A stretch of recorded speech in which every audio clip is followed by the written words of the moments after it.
All right, ladies and gentlemen, we are back with ancient India. Today we're going to take a look at the politics of ancient India.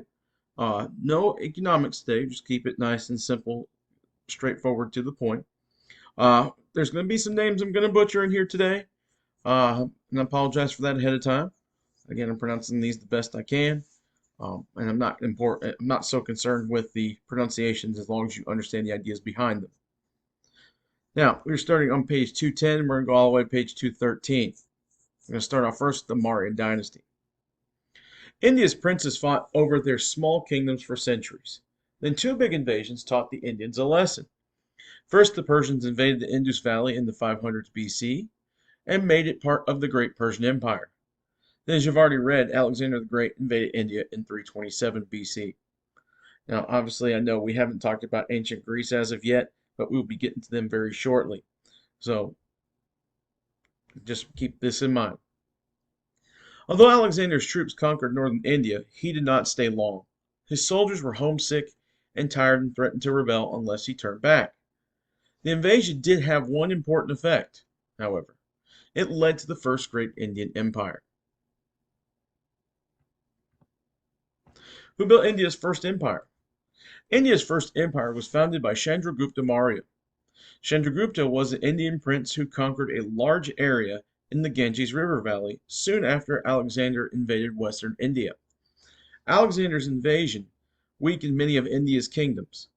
After Alexander left, Chandragupta seized the opportunity to conquer and unite almost all of northern India. He founded the Mauryan dynasty in 321 BC. A dynasty is a series of rulers from the same family.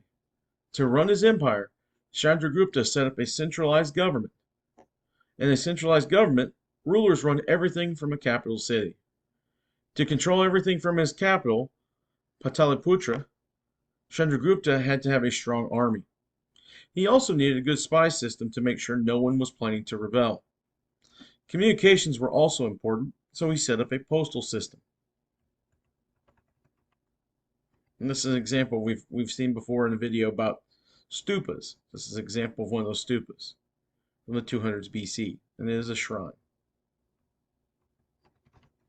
Emperor Asoka's reign. Chandragupta founded the Mauryan dynasty, but many historians think the empire's greatest king was Asoka. Asoka ruled from 273 BC to 232 BC. Asoka was an unusual ruler. Like many kings, he was a strong military leader, but he came to hate bloodshed. After one bloody fight, he walked over the battlefield. When he saw the dead and wounded, he was horrified and made a vow. He would dedicate his life to peace and follow the teachings of the Buddha. Asoka was history's first great Buddhist king. He built hospitals for people and for animals too. He built new roads so it was easier to trade and put shelters and shade trees along the roads where travelers could rest. Asoka sent many Buddhist teachers throughout India and the rest of Asia.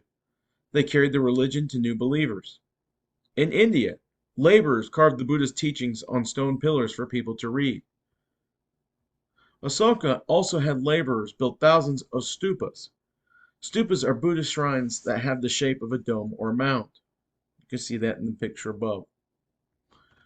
Although he was a Buddhist, Asoka allowed his Hindu subjects to practice their religion. His tolerance was unusual for the time. With a good road system and a strong ruler, the empire prospered.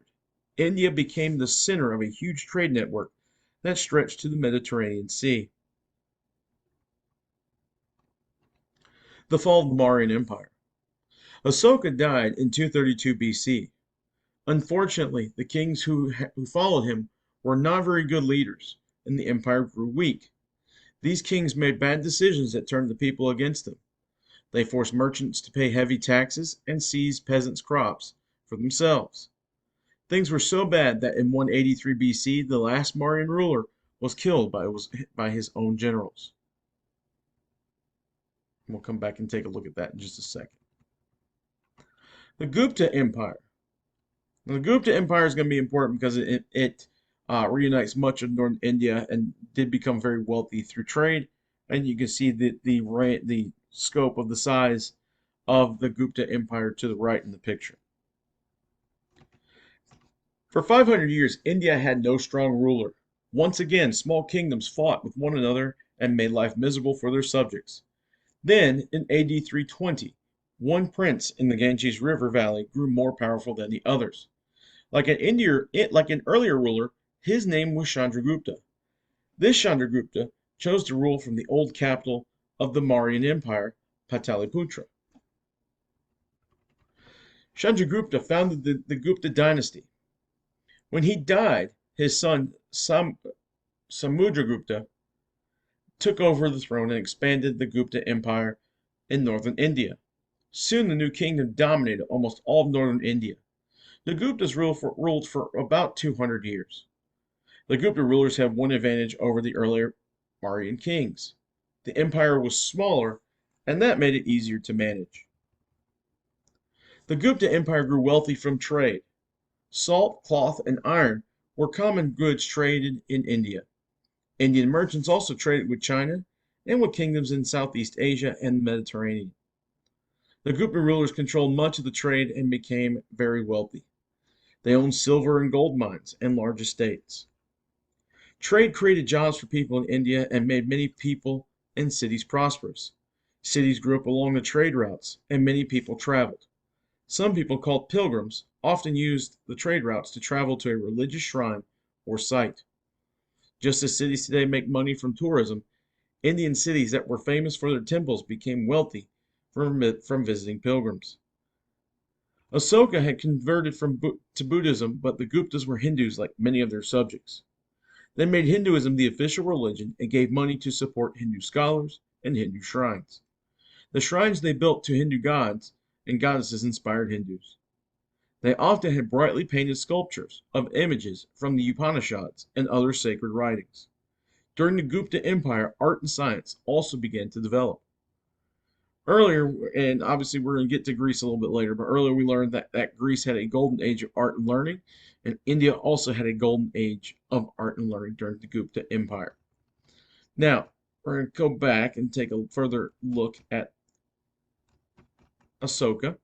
Asoka is pretty much our main focus for politics and what you'd be primarily tested along with some other things. Now, Emperor Asoka vowed to relieve suffering wherever he found it.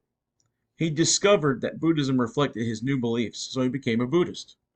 Emperor Asoka had a strong, energetic personality.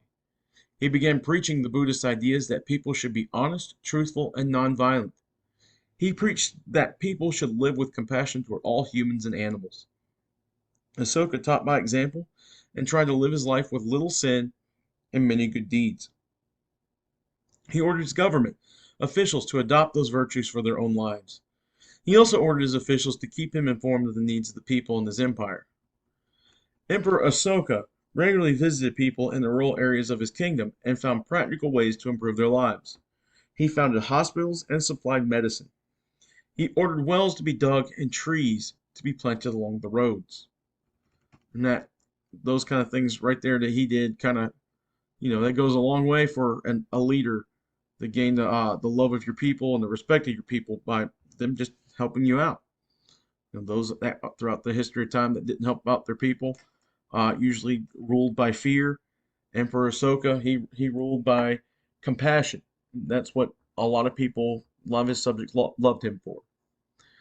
Now, if you need to rewatch the video, please make sure you do so. Make sure you're getting all your work done. And if you have any questions, please ask Mr. Cottrell, and he'll be glad to help out.